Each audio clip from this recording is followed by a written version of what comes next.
पाकिस्तान तहरीक इंसाफ इमरान खान रिहा करो रिहा इमरान का नारा इमरान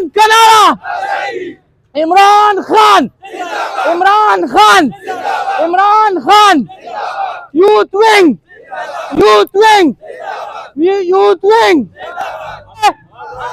ये जंग ही जंग है,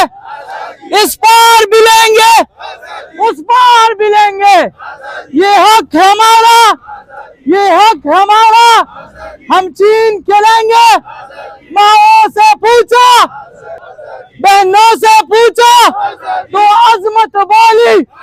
बाप से पूछा तो शफकत बोली, भाइयों से पूछा तो गैरत बोली।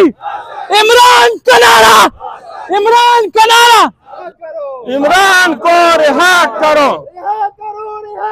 इमरान को रिहा करो, इमरान को रिहा करो। पाकिस्तान तहरीक इंसाफ इमरान खान रिहा करो रिहा करो। हम लेके रहेंगे।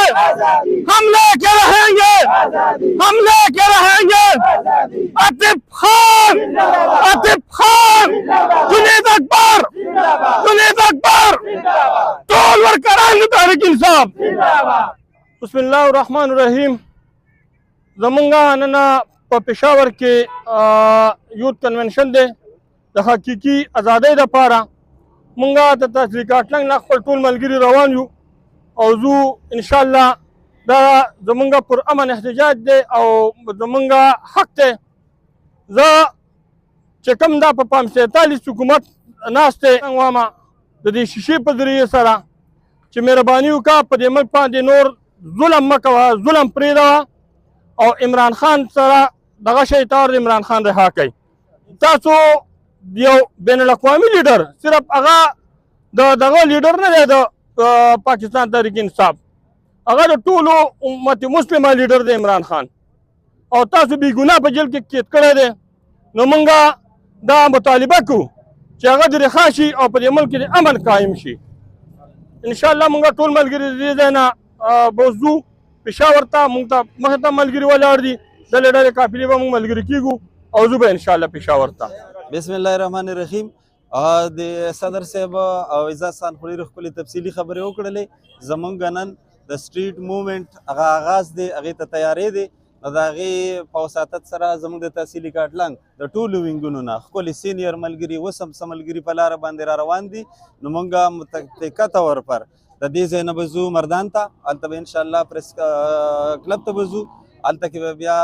زمونږ د ټولو تحصیلونو دغه شانتې ملګري راغونډېږي بیا به ځو پېښور رنګ روډ ته او انشاءالله هلته کې به یو فورم نه احتجاجي او تر هغې به دا احتجاجونه سټارټي چې تر څو زمونږ لیډر عمران خان ته انصاف دی میله. الرحمن الرحیم. اول خو زه د پی کې 54 د مرګرو د یوت وینګ د مرګرو تحصیلي کاټلنګ صدر ولایت خان پیر صاحب زموږ چې څونه مرګري دلته راغلي دي په یو میسج باندې د دې ډېره زیاته شکریا ادا کوم. دا زموږ د انصاف یوت وینګ په پېښور کې پروګرام دی او دې پروګرام نه به ان شاء الله تعالی د انقلاب आवाज چوتیږي او په دې انقلاب باندې به موږ عمران خان را آزادو. بسم الله الرحمن الرحیم. ډېره مننه ډېره شکریا. څنګه چې تاسو ته پته ده موږ د سټریټ موومنټ آغاز شوی دی د هغې په سلسله کې زموږ سی ایم په کراچۍ کې دی او زموږ